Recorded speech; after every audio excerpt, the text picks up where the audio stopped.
Okay, it's January, September, let's say 22nd? 20th, September 20th, 2006. We're gonna start work on the first drum track. This is song number 1, so wish me luck.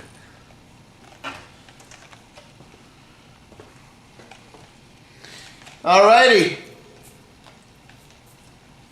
Let's begin this record. Ugh.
On this particular album, we're all extremely excited about it because we feel that it is the epitome of what Dream Theater music is, in every aspect. We still want to make music that's vital and energetic and inspired, and I think we're doing that. We don't feel bored and like, what do we do now? Another album? We still get charged. We still get excited writing music together. It's a great, intense working process. Being in the studio is a great environment. I love that environment, being there and being there throughout the writing process, and then being able to be in that headspace when you're in the recording process. I love that. I love that whole process. I think it's so cool. It's so exciting. It's fresh. After the Radio City show in April of 2006, we took off the summer, and it was the band's first summer off in over 10 years. So we took some much-deserved time off and spent some time with our families and got reconnected with them. And then we reconvened in September of 2006 at Avatar Studios in New York City. We worked with a new engineer for the first time in many, many years. We worked with Paul Northfield, who's done so many great albums, from Rush's Moving Pictures and Permanent Waves all the way to Operation Mindcrime by Queensryche. So many albums that really inspired us, when we were younger. And like we've done with many of our recent albums through the years, we actually just moved into the studio and wrote and recorded simultaneously. We're set up in the studio. We got all of our gear. We're in a huge room. We're in a circle, and we go to work, and you basically were just jamming. We're coming up with ideas. We're improvising. We're all set up to record, so anything that we come up with is immediately recorded. And the whole process took about 5 or 6 months. You know, we started in September 2006 and we wrapped it and delivered it in February of 2007.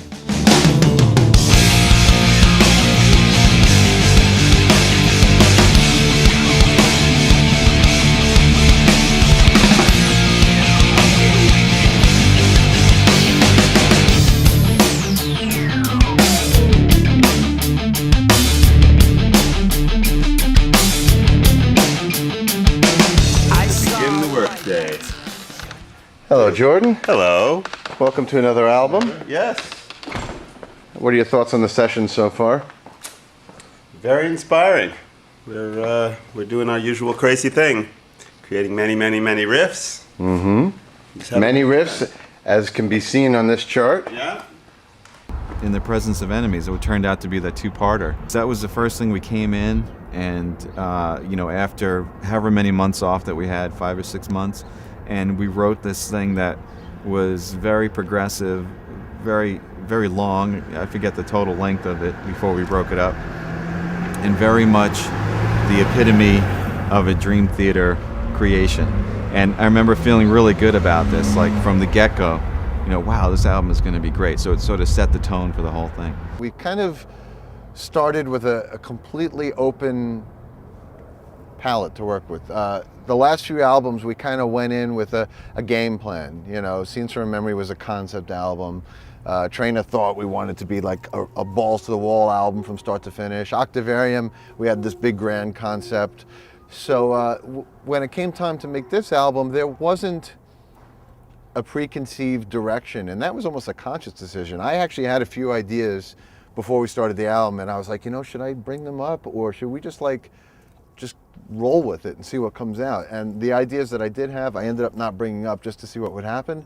And within the first couple days and weeks of writing, we just went with whatever came out. And that's kind of the way we used to do it in the old days. We would just show up at rehearsal and just plug in and see what happens. And that's what happened with this album. And it was actually a really fresh, inspiring way to work. Michael Wilton said his favorite Petrucci story is your nightmare of playing so fast that it turned into one note. He says he still tells that story. That's really funny. Okay, here we go. Okay. I also have another nightmare that I picked so fast that the string started to smoke and then it popped. And like little smoke comes out and the string breaks. Here you go. We can add it in CGI on this video right here.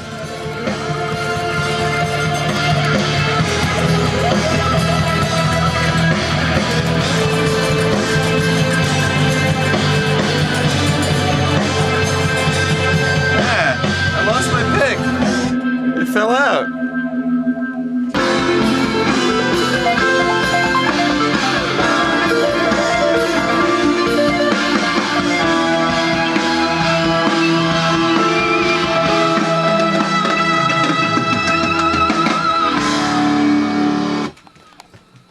It's a little Pac-Man-y. You hate those sounds, right? It's the popcorn sound. It's a little Pac-Man.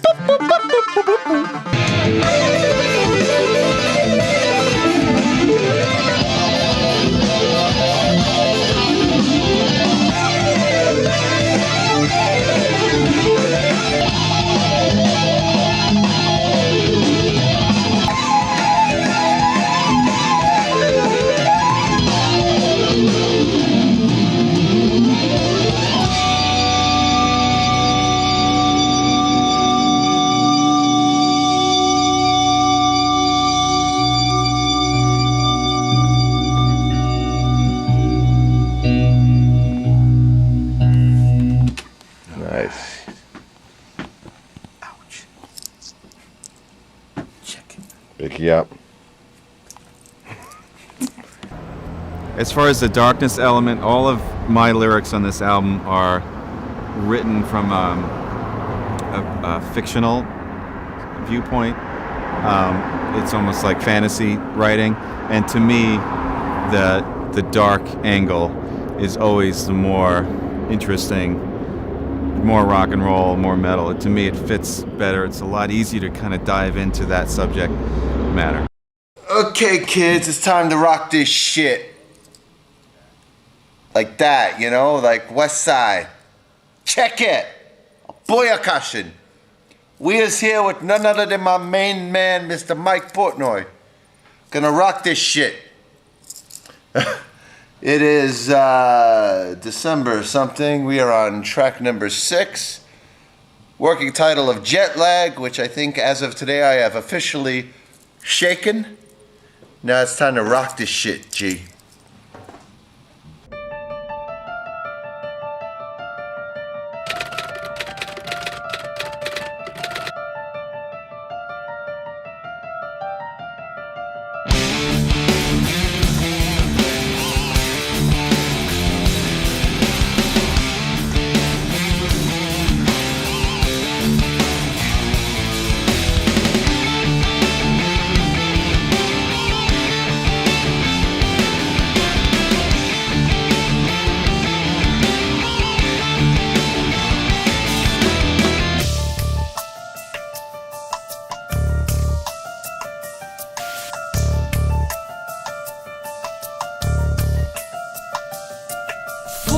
That song is an example of a story being told within a short song structure.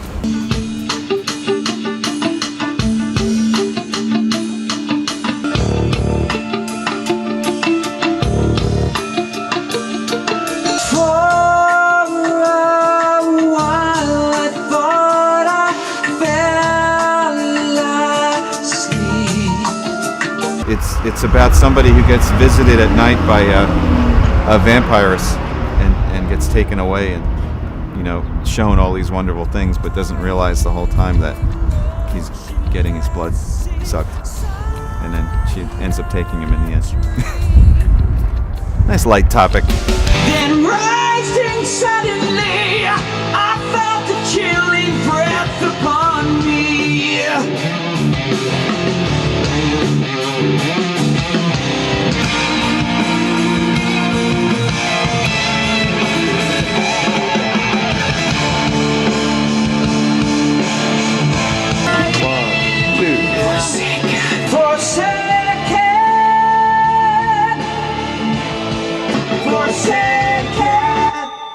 Okay.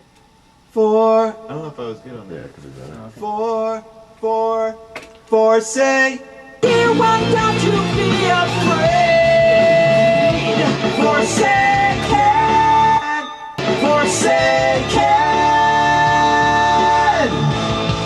I have come for you tonight.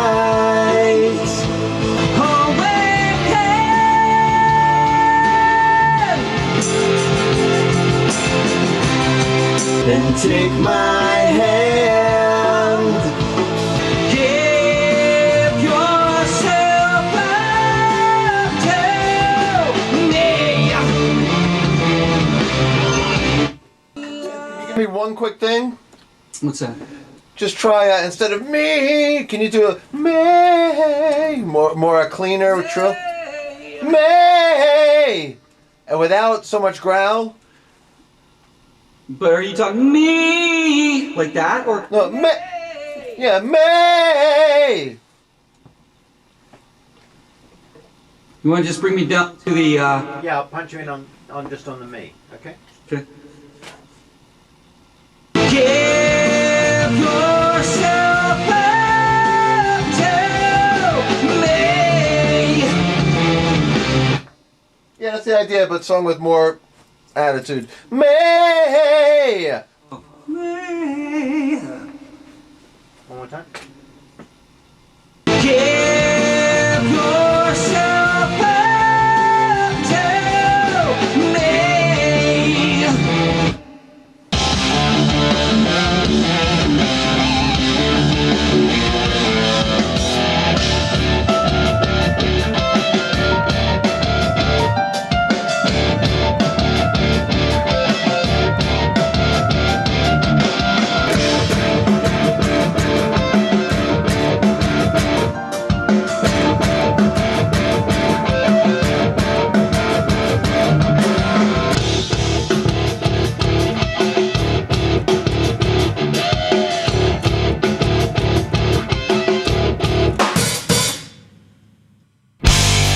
I have to know your name. Where have I seen your face before?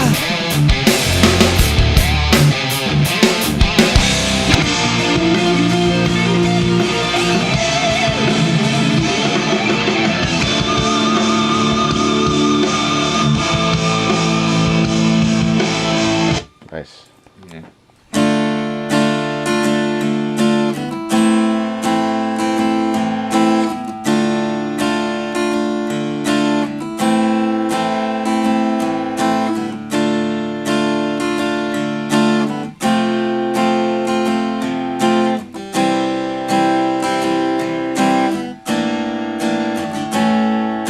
Little Jackie Baker loves that magic puff.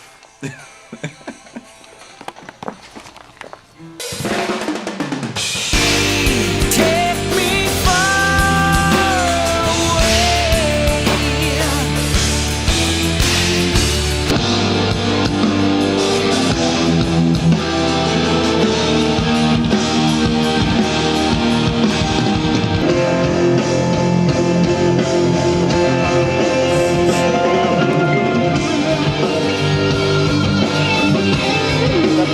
Except for the wrong note, it was stellar. I have trouble playing this slow.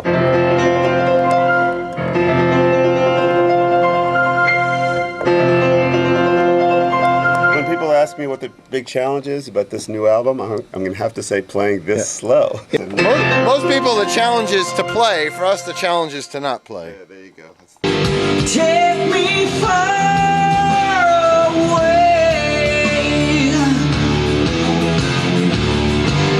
Close your eyes and hold your breath. Till the end of the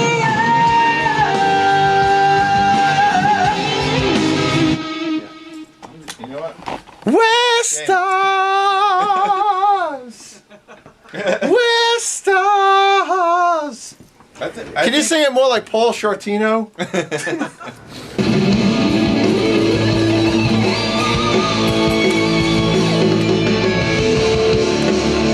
That sucked. It's got the Yngwie vibe. It does have the Yngwie vibe. Is that good or bad? Fly away with me tonight. That was good. Can I just hear it for, I put a fucking in there. We're all set. Give yourself up to me.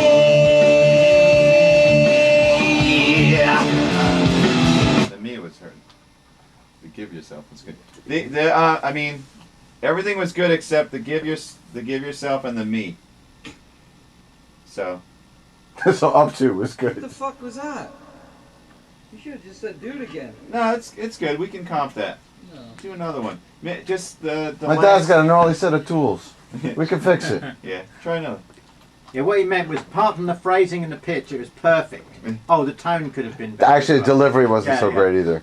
What was Guys, that? Guys, you have any other compliments? What? Okay, let's go. Take 7. Okay, so Renew my life. Now you are mine. Most important, hey Chad, can you order me a Renaissance bacon cheeseburger deluxe with gravy on the fries?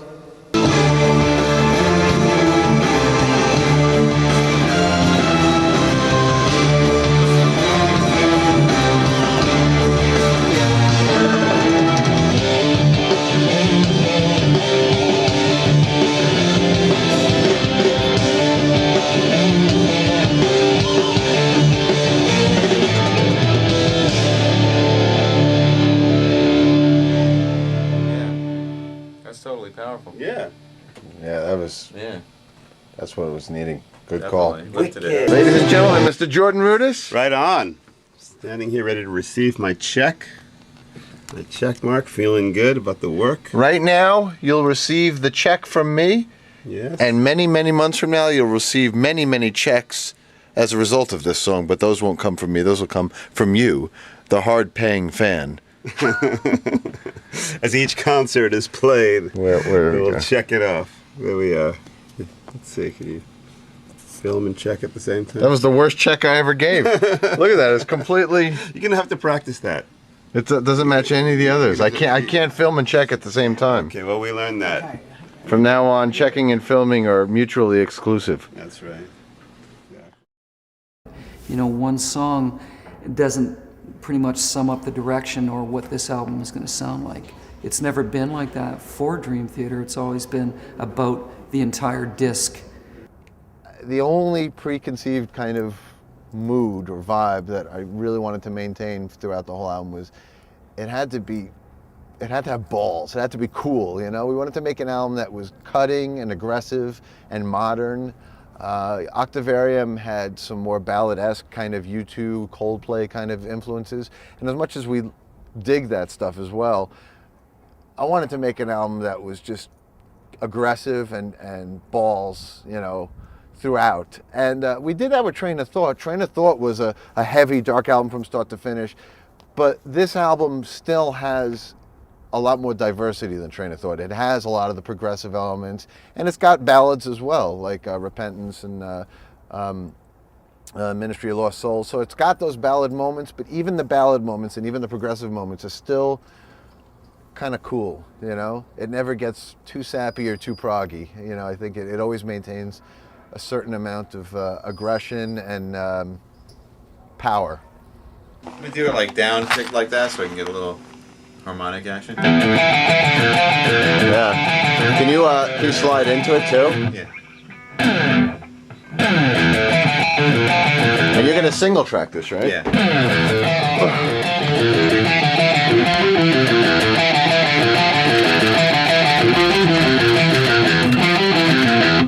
Alright, let's try that. All right, Mr. Northfield, let's rock.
Constant Motion, really, that was just the feeling that song gave off. It was a really heavy, upbeat, driving song, and that drivingness really lent itself to the idea or the image of movement and constant motion. And it also actually is a metaphor for my OCD, because I'm completely obsessive compulsive, and everything I do for this band or life in general is like that. My wheels are always in constant motion, and I'm always juggling 10 different projects at once, and 10 different responsibilities for the band at the same time, and so that song is kind of a metaphor for what's going through my head 24 hours a day. Focus here, focus there, cannot see the light. Falling down through the night, sprawling everywhere, searching left, searching right. Panic setting in, I can no longer fight. When will the sand accelerate, dislocate? Set the crash and burn, I haven't got time to waste. Not planning to return, aggravate, agitate. When will I ever learn? There's no way out of here, nowhere to turn. We've turned into Biohazard. Take it from that B. Jordan, which is a very popular sneaker, by the way. The B. Jordan. Oh, no, I'm sorry. The B. Slinky, actually. Marker 14. Marker 14, B. Slinky. Incoming! 4!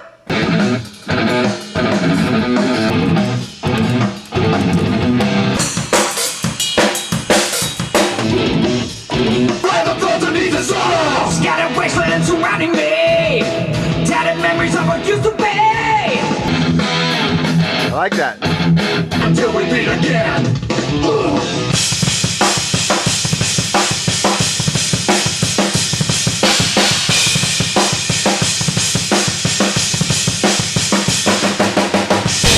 Traveling through both space and time. Out of body, out of mind. Out of control, my wheels in constant motion. Listening?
Cool.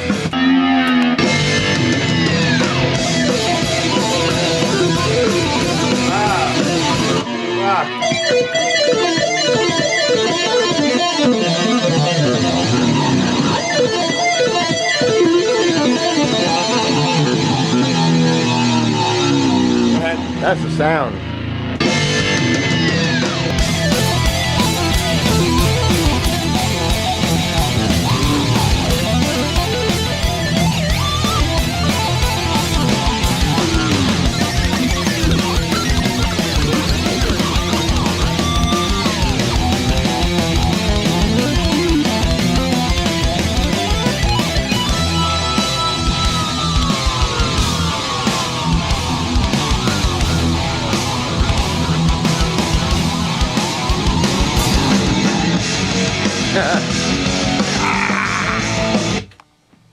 Awesome.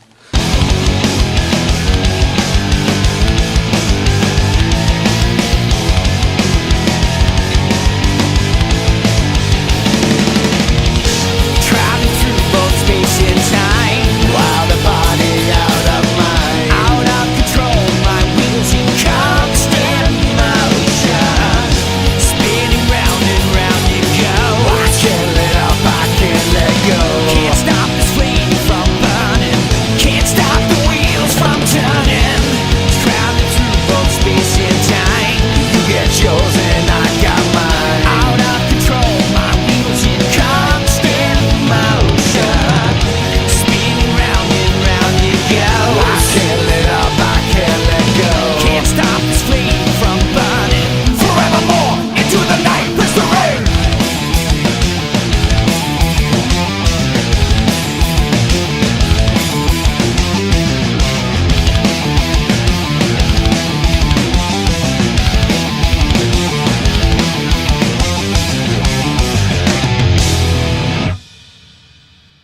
Nice. Yeah. It's time for Nads. So fasten your seatbelts. It's time to fucking rock.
Dark Eternal Night is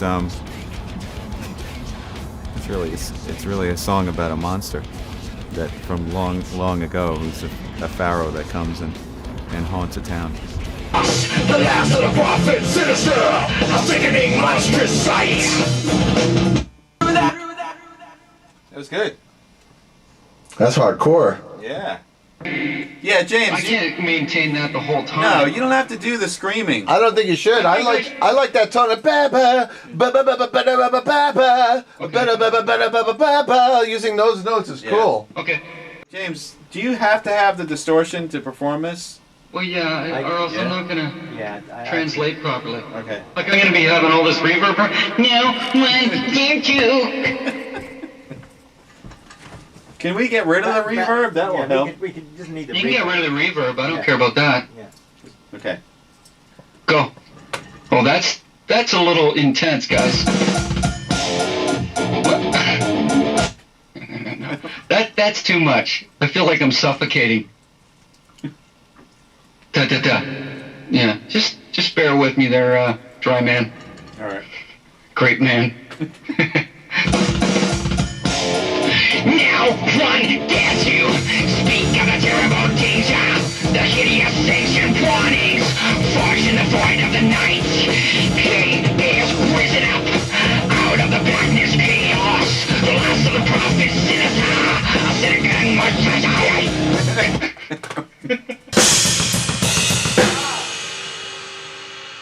Pre-chorus one. Sorry, I'm scratching my balls there. Caught on camera. Through the stifling heat, underneath the pale green moon, I burn with a thirst to see things not yet seen. climbing endless stairs, leading to the choking room. Eager to explore his most horrible mysteries.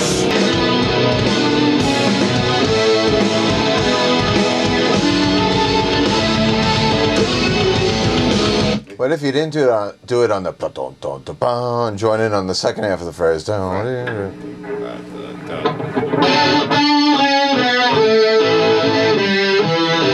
And then maybe ball.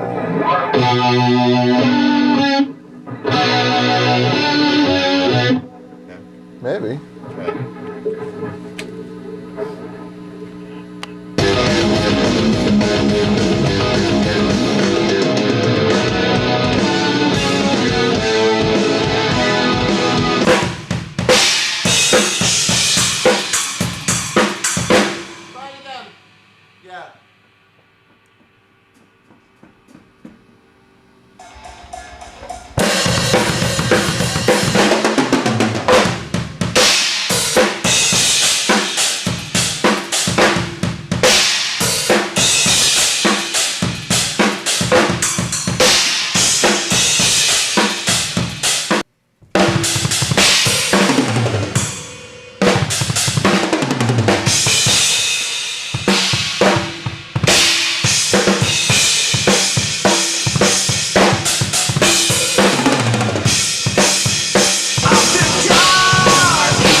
That's what the heavy riffs look like.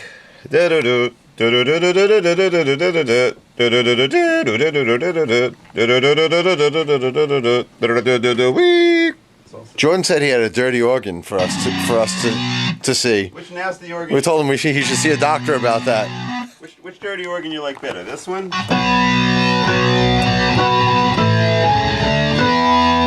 Or this one? The first one. First one has more of an organ vibe. Yeah, it's more John Lord. I gotta say, that's the best dirty organ you've had. Oh yeah, that's a fucking killer. That's new, right? That's not. That's one of the ones that came out of that bass, the session where I did the bass out. That's really nice. I wish you had that when we did Made in John Japan. was tweaking the amp, and I was like trying to dial in. That sounds good, man. As you can see, ladies and gentlemen, the rock track is on 11. And the suck and gay tracks are completely off. We have to put that up there, yeah. There we go. No. Rage in the vortex fighting, waves of destruction flowing, the echo of the universe. I am the last, born of the blood of pharaohs, the ultimate god of creation, sent to elite. This is fucking badass, man. We always needed this shit in our music. The fuck? This is what's been missing from our music. God damn it! What's the phrasing on the ultimate god? The ultimate god of erotic creation. Yeah, that's right. The ultimate god of erotic creation, sent to unleash this curse.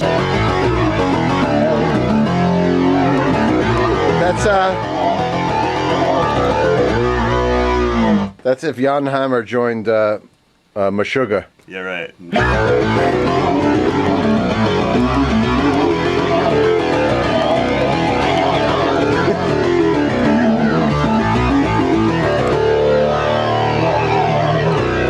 Snarling fucking pig. That's right.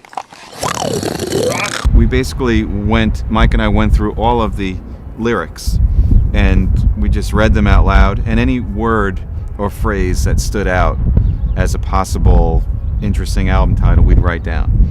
And through that process the word chaos came up. It's a word that's used in The Dark Eternal Night. And there was also a line in Constant Motion where Mike wrote random thoughts of neat disorder or something like that. So it had this sort of dichotomy going on, and we thought, oh, it'd be great if we can come up with something that was the opposite of chaos. We came up with the word systematic because it meant, that there was a control and that there was actually a system to doing things, but yet there was this abandon, this recklessness. And This band it's always been about controlled chaos. On one level, the music is at times completely crazy, but it's always organized and meticulous. It's kind of like meticulous but abstract at the same time. So it seemed like a fitting name for the album, as it's a fitting description of the band in general. if you listen to some of the stuff, especially the instrumental portions, it's a little over the top, and it sounds like what's going on there, but we know exactly what's going on there. We wrote it specifically. There is a system to the way we write, even though it sounds a little abstract.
Wow, it's like Christmas came early. Yeah.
All right, we're done.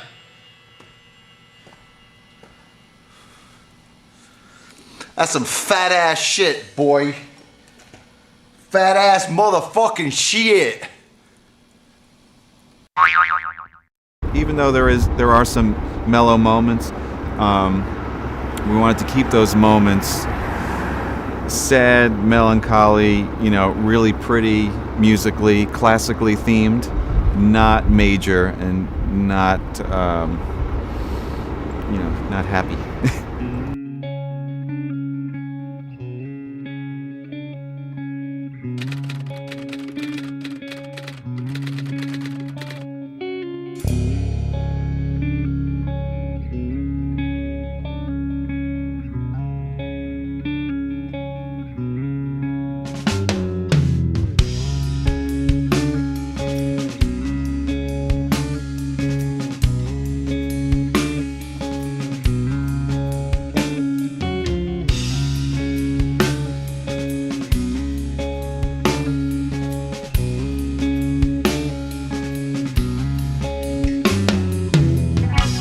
Repentance is the fourth song in a series of songs that we've been writing over the past several albums, and I've been writing about the 12 steps of recovery because it's something that's been a part of my life. I've been sober for many years now, and the 12 steps is something that that I incorporated into my life, and it's changed me as a person, and it's been very therapeutic for me to kind of write about that. But this is very different than the previous songs that this is a part of. All the prior ones were all very heavy and aggressive. Repentance is very, very mellow and moody, and that was conscious because I knew one day when we piece all these together, we couldn't do a 60-minute barrage of notes and adrenaline. It would just kill us. So I knew we needed to write a breather in this big ongoing saga. Hello, mirror, so glad to see you, my friend. It's been a while.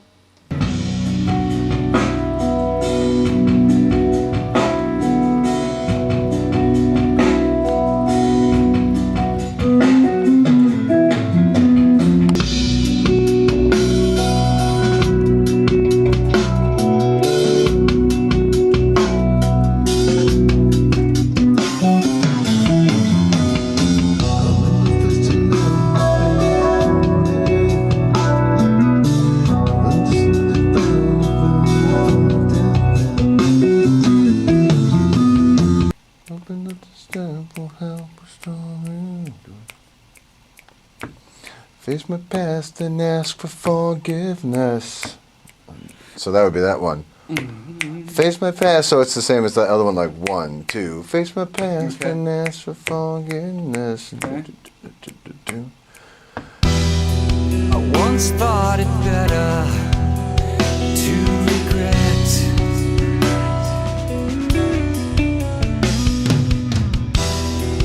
things that I have done and haven't.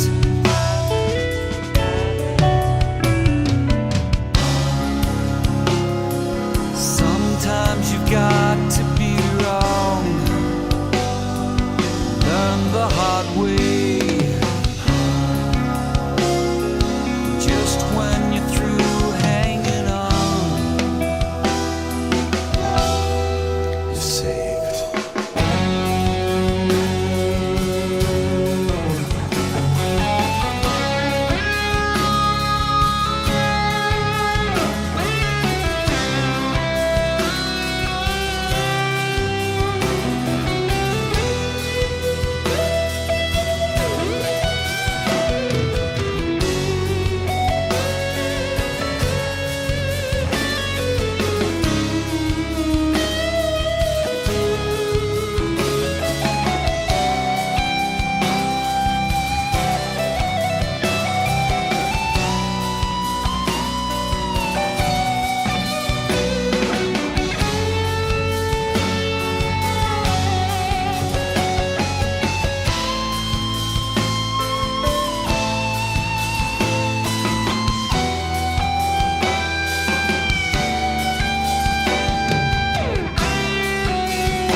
Nice.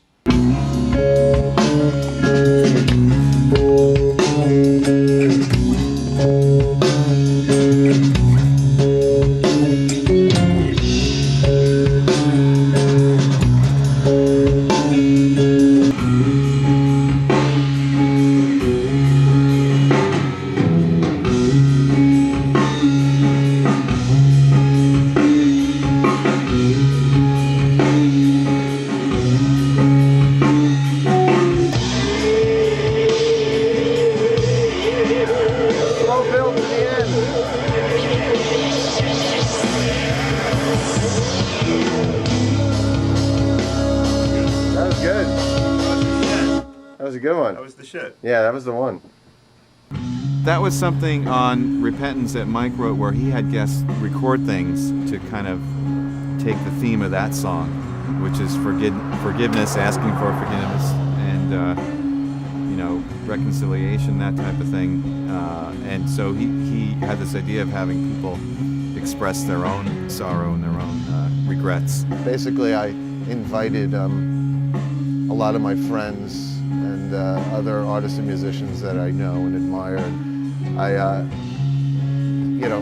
put it out to them that I was looking for some spoken word contributions, and a bunch of these guys stepped up to the plate and contributed some really cool shit. Until that moment, I'd never felt like I'd failed at anything.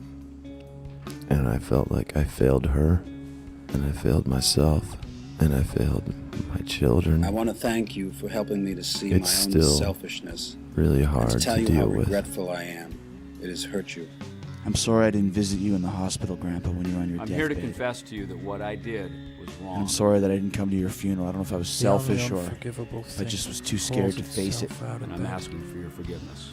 It's one of the biggest regrets of my life. Bloody English weather. I really regret not being able to see my friend Andy. One of my best friends, he's the godfather of my daughter, and he asked me to sing or play something at his wedding, and I turned it down because I was busy and I guess too chicken shit to do it. And I wish I could change it. I kind of feel sorry for that because he's a very, very close friend of mine. So I wanted to apologize to anyone that I've upset or offended by my words. It's the betrayal. I'm sorry for it's just an opinion. what I did back then. But unfortunately, I was a different person. I tend to express it as a fact. It really was. I'm so sorry. And that's kind of arrogant. I guess I'm simply sorry for being mean. I wish it wouldn't have happened, but it did. And I so I'm often sorry. wish you could be here with Will me you to show forgive me me? the way.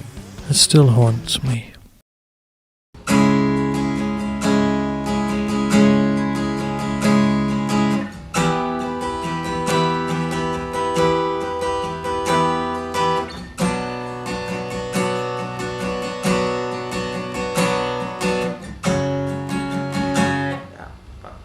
Hold on.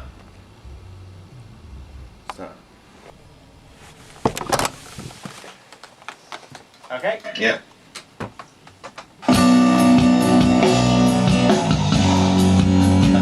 Hold on, I didn't hear the acoustic playing back.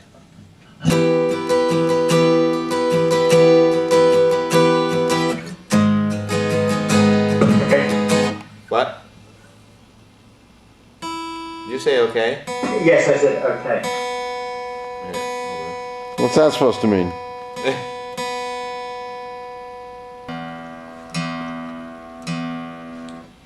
I hate tuning. It's my least favorite thing about playing guitar.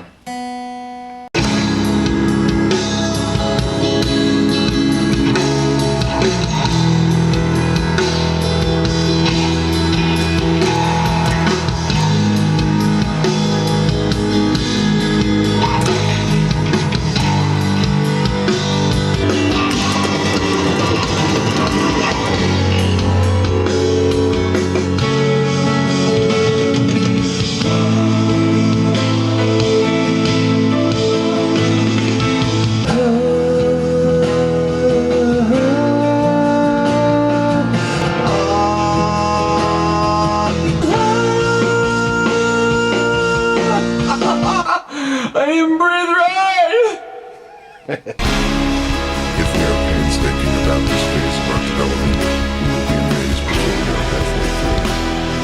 We are going to know a new freedom and a new happiness. We will not regret the past nor wish to shut the door on it. We will comprehend the word serenity and we will know peace. No matter how far down the scale we have gone, we will see how our experience can benefit others. That feeling of uselessness and self-pity will disappear. We will lose interest in selfish things and gain interest in our fellows. Self-seeking will slip away. Our whole attitude and outlook upon life will change. Fear of evil and economic insecurity will leave us. We will intuitively know how to handle situations which used to baffle us. We will suddenly realize that God is doing for us what we could not do for ourselves. Are these extravagant promises? We think not. They are being fulfilled amongst us, sometimes quickly, sometimes slowly. We will all live to realize it.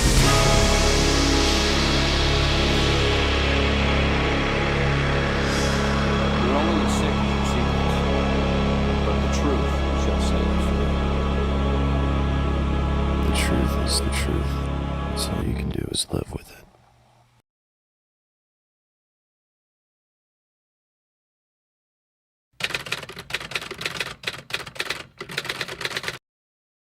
Already.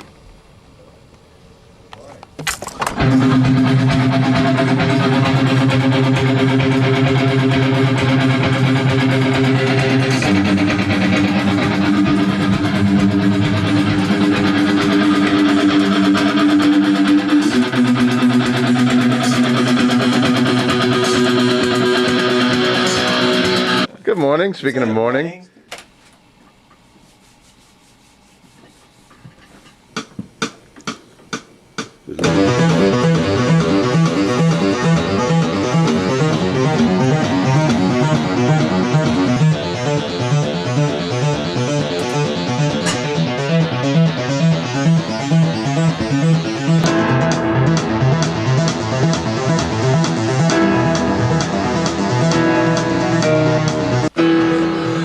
It burns deep down inside of me.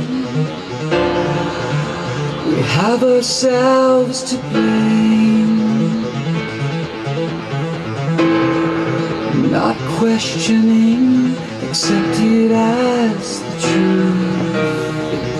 It's at the point, and I think it has been since the beginning, that there's certain members within the band that it's almost like telekinesis, you know, like they communicate without saying. It's almost, they can see where the other guy's going with the idea and play right into it before it was even discussed, you know, or during the process a lot of that is going on. Hang on a second, oh wait a minute, you know, and whether it be between John Bertrucci and Jordan Rudis trying to figure out parts or seeing where parts are going, or Mike saying, this is what I'm hearing, can we go in this direction or something.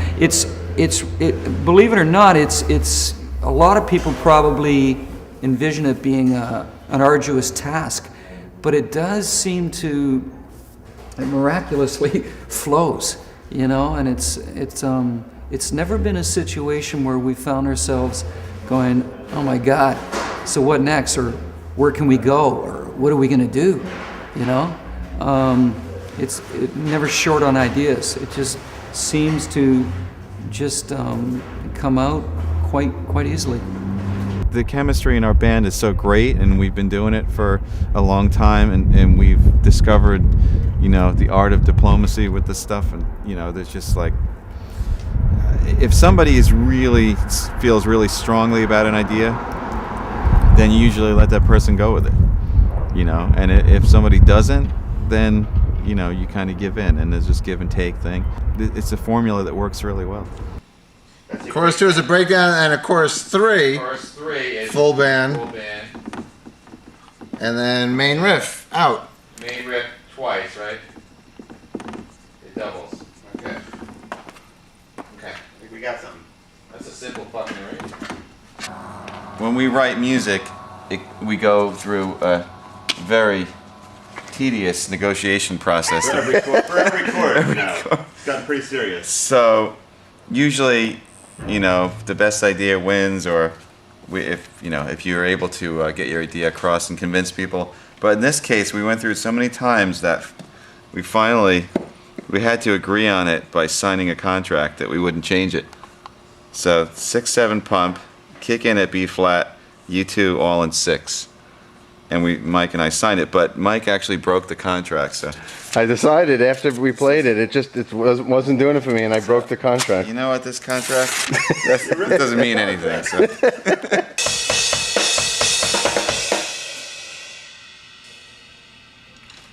You know what? For the first time ever, it felt like that last chord should go twice as long.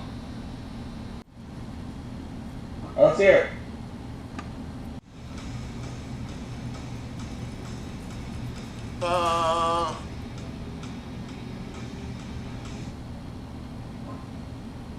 Yeah. You hear what I mean? What? Do you hear what I mean? Yeah, I said that yesterday. You did? Well, now I agree. Okay. And just like that, the song has changed. It is time to make a change.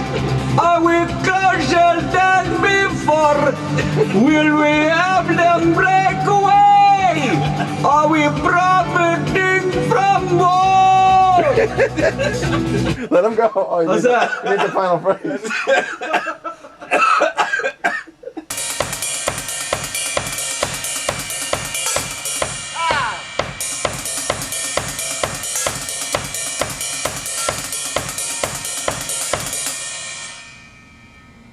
It's trickier than it sounds.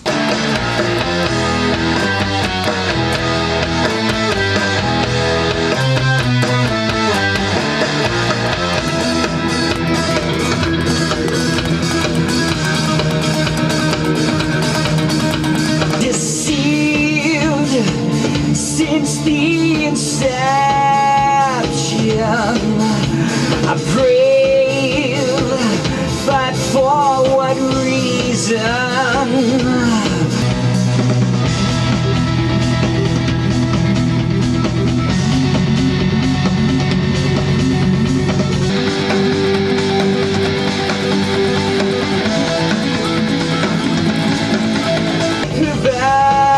Request, they continue the same rhetoric.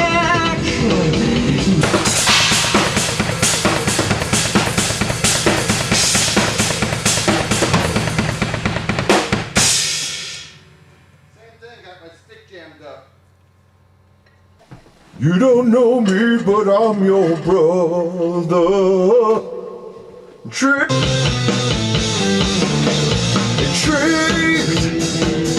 Got your attention. Deceived. Hang on. Let me do it again. I got to get rid of that Michael McDonald thing. It's in my head now. Intrigued, intrigued, intrigued. Compelled, compelled.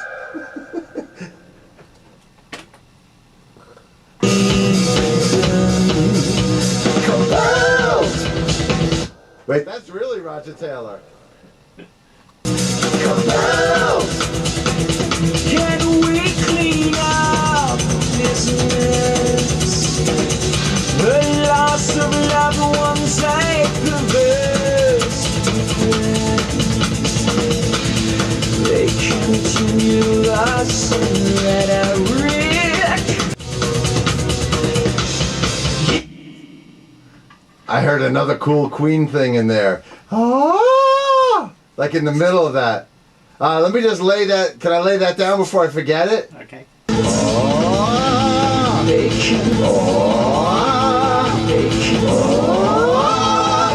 And I could have been the singer for The Darkness.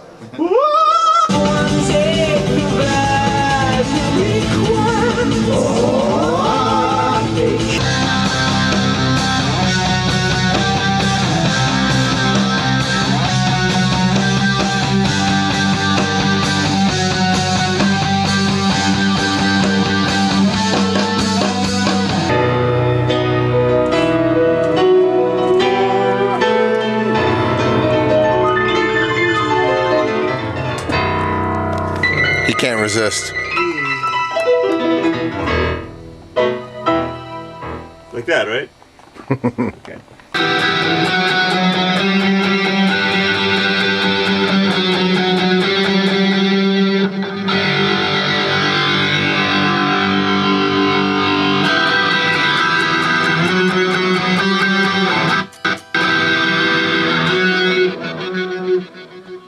See you sweat, unexpected, controversial, deep too wet. Things are gonna get personal, your sympathy. A pitiful display, you stutter, your empathy means nothing if there is no honor. Responsible, of this you are incapable. We implicate, incriminate, exaggerate. Too much at stake, our fathers, mothers, sisters, brothers, sons and daughters pause, perpetuating their ideals of mindless antisocial disease.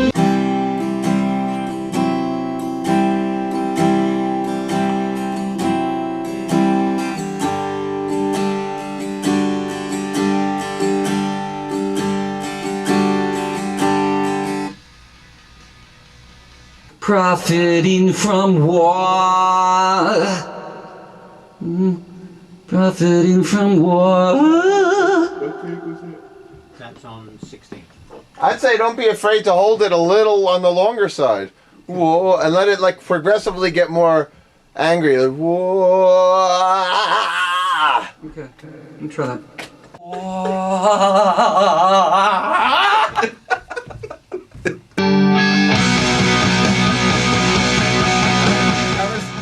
That was the perfect time. Okay. The perfect note. All right. That was perfect. Okay. That was the perfect feedback. That's it.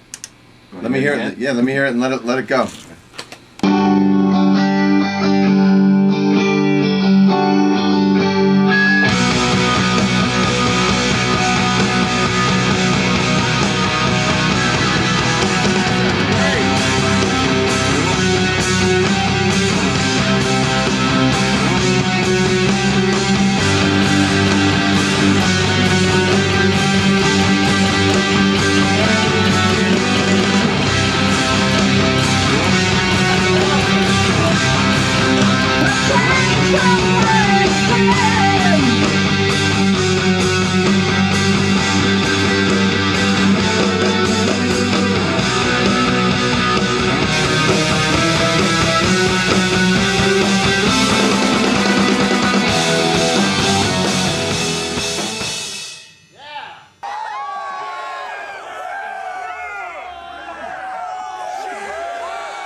I was in doing the vocals to the tune, and actually Mike came in and said, I was listening to the song last night, and I thought it'd be really cool for us to incorporate people coming in and doing the chant, like to really reinforce the message of the song. I thought it would be a good idea to write something that kind of felt like a rally.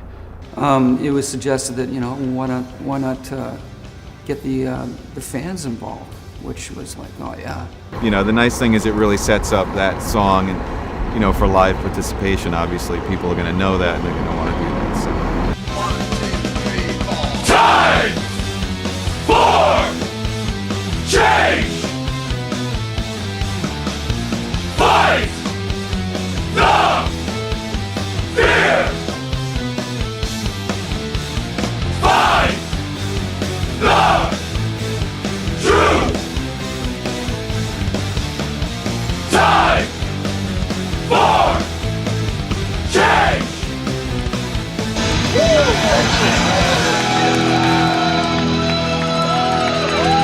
Hold it.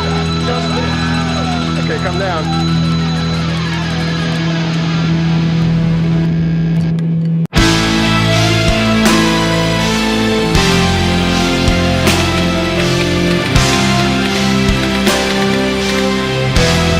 Yeah, the musical style that we write in is very dramatic.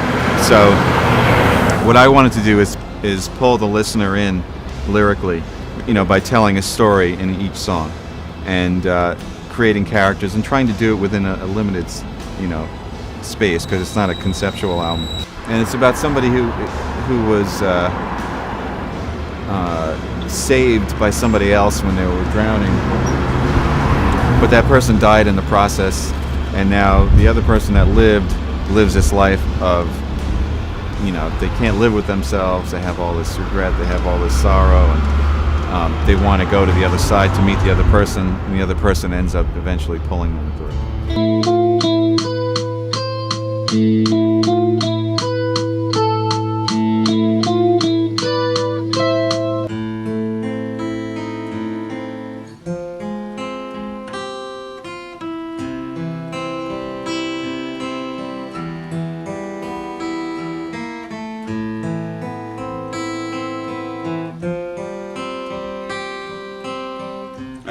That good.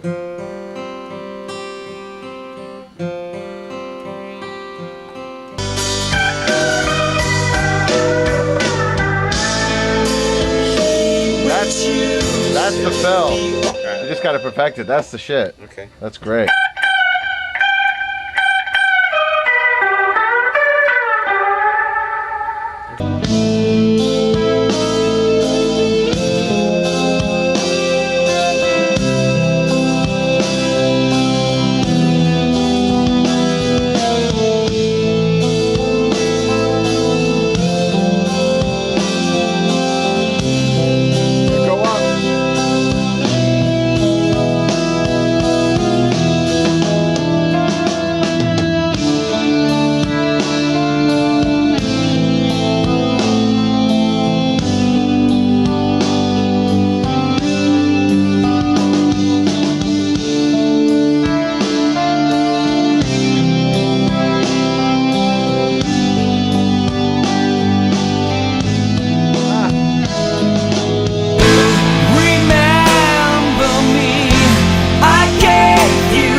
I love writing and recording simultaneously because I get bored really easy. And in the old days, we would write a song and, rehearse it and write it and then put it on the shelf. And then, it's months or a year later before you even actually enter the studio to record it.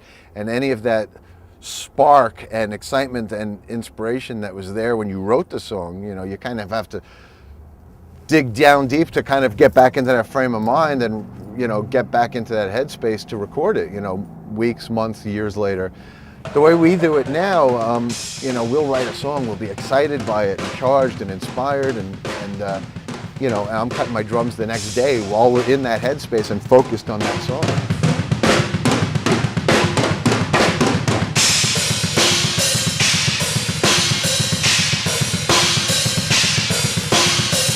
It's a great way to work, and for me, it puts a lot of pressure because I'm cutting my drums, within hours or days of having just written them. Excuses. You know what this is? It's a fucking booger is what it is.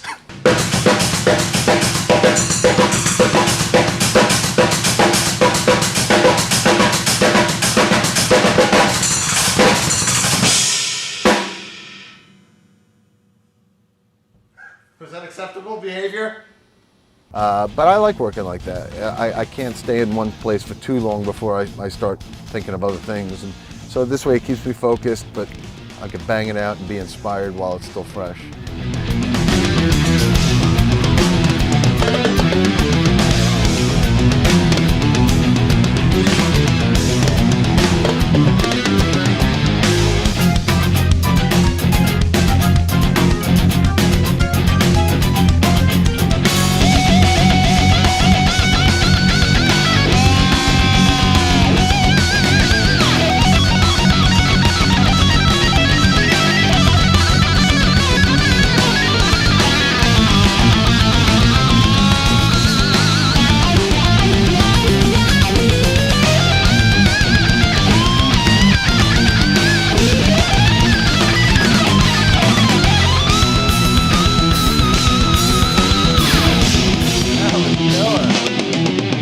That's a fucking killer solo. That's one for Guitar World. Yeah. That's the next time you got to demonstrate a solo. That's a good one.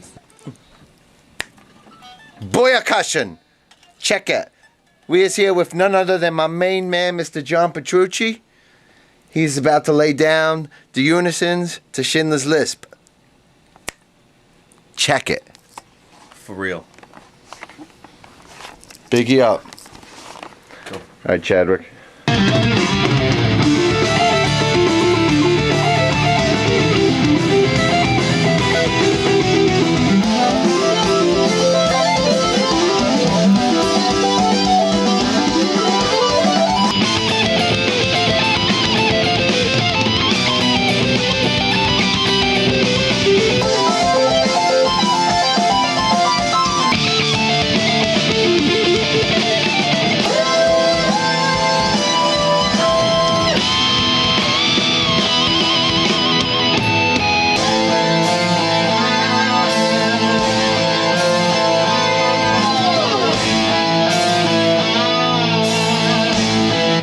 Nice.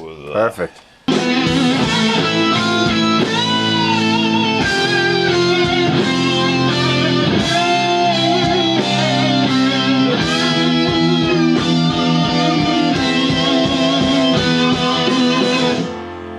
Get that the same bend place.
Presence of Enemies, that's kind of a classic good and evil sort of story.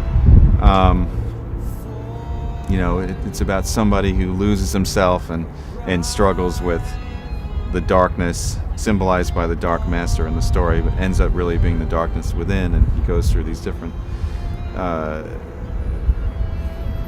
phases where he has to fight demons and things like that. And it's all, when you listen to it, it all sounds very literal, but it's very much something that's going on within this person's life.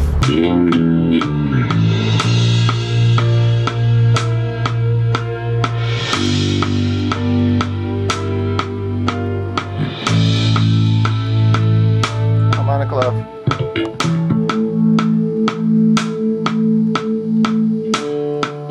You gotta do a she and bend the neck. Could I punch that last thing so I could kind of get the spot right while I hold it down?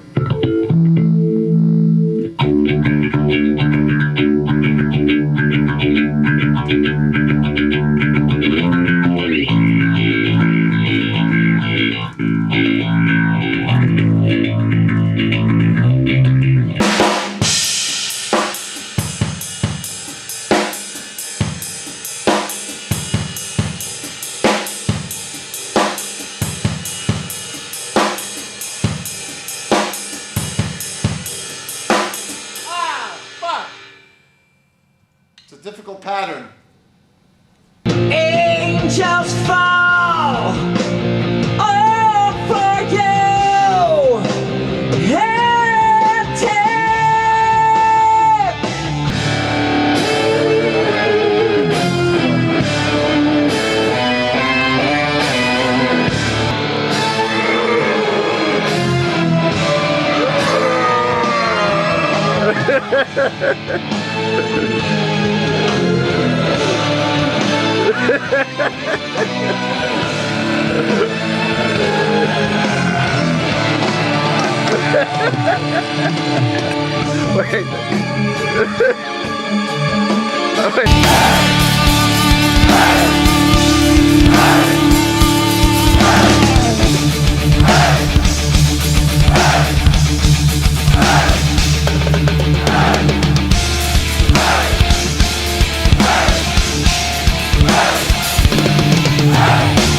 And don't bother trying to find him.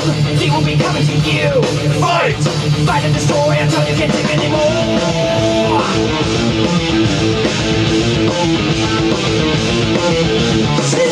These people, the blood of the rebels, the other children of hell. Flesh of the damned, nothing and nothing to kill.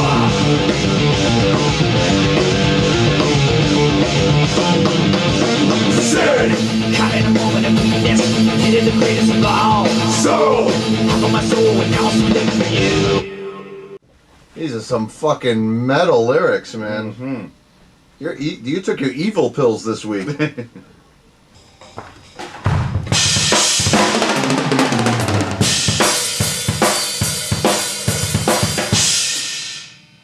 I was barely sitting at the kit when you hit play.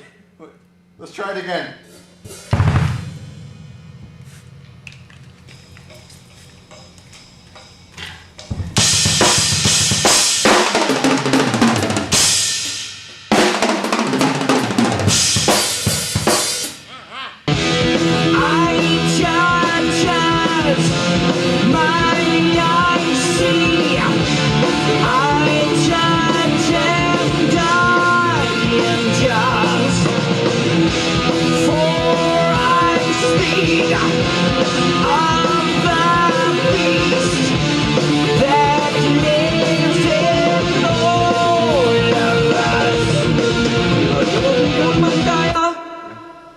That's great, man.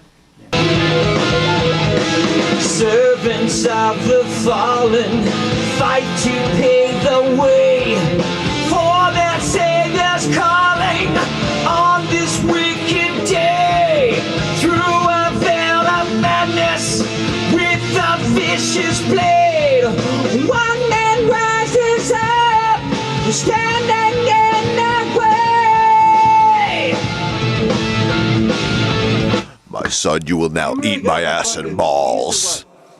That's the nasty one. That's nasty, That's man. a nasty fucking dirty That's the pig. fucking nasty, dirty pig.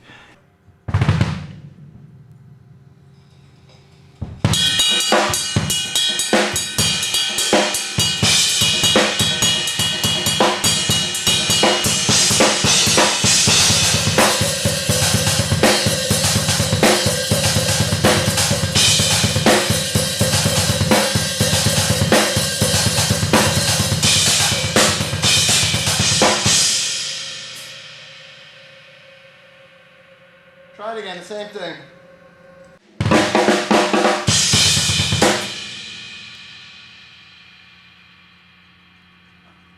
All right, do that then.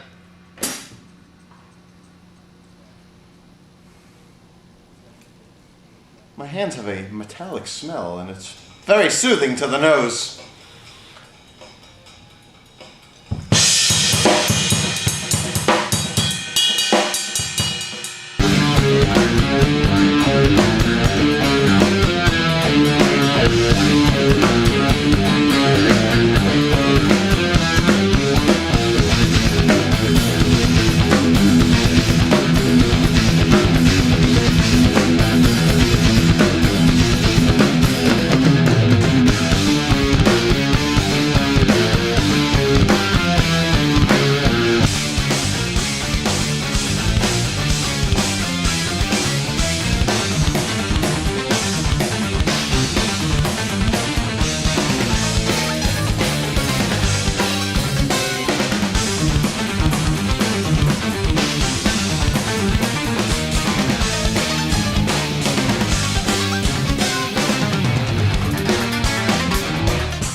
Let me hear all that from the last punch.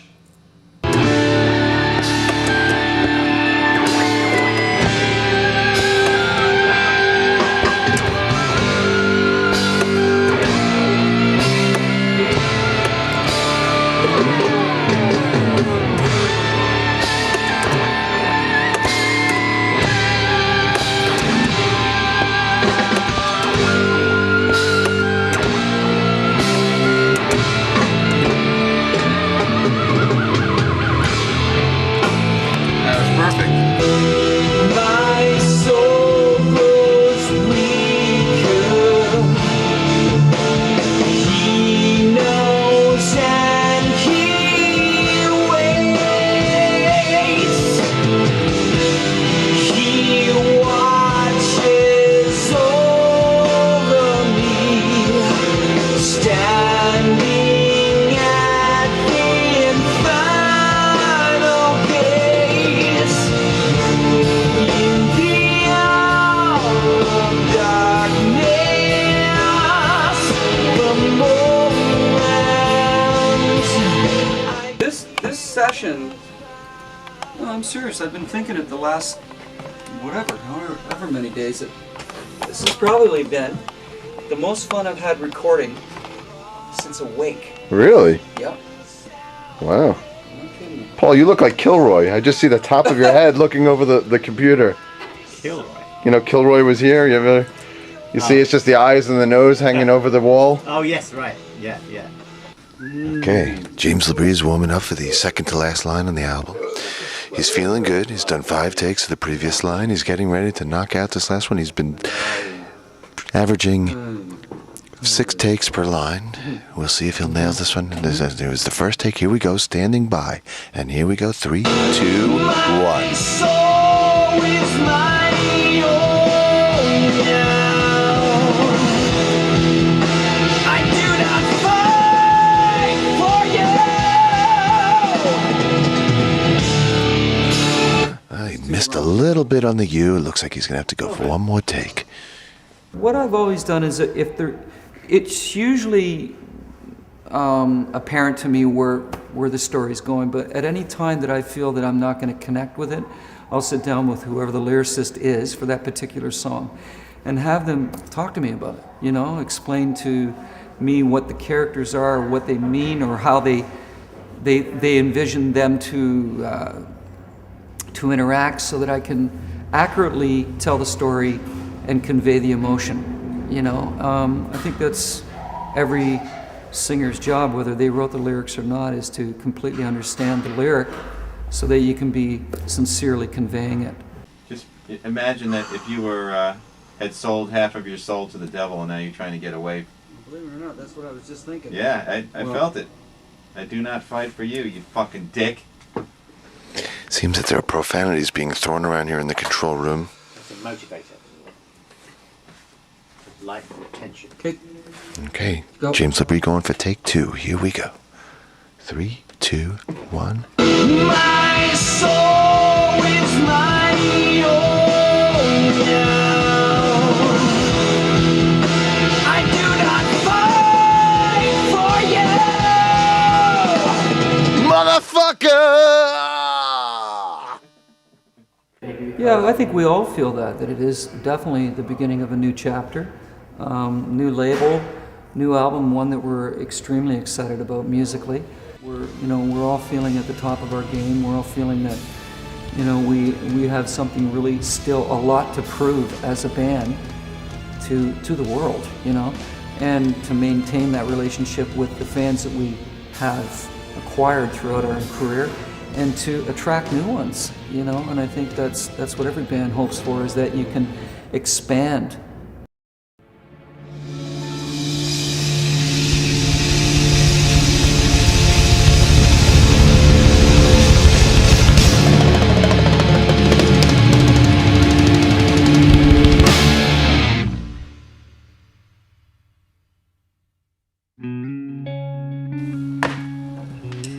Director's work is never done.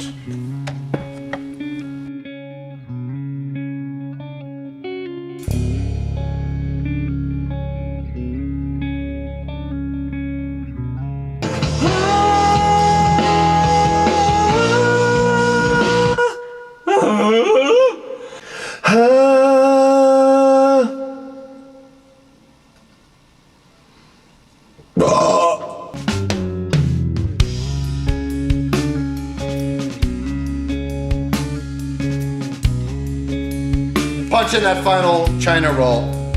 China roll. Tasty and delicious.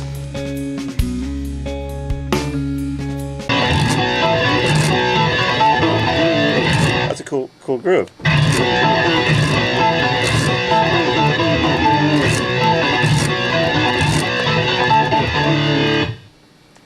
Mark that down for the next album. Mama's gonna have it in short knee bread, and short knee bread, and short knee bread, and Mama's gonna have it in a short knee bread.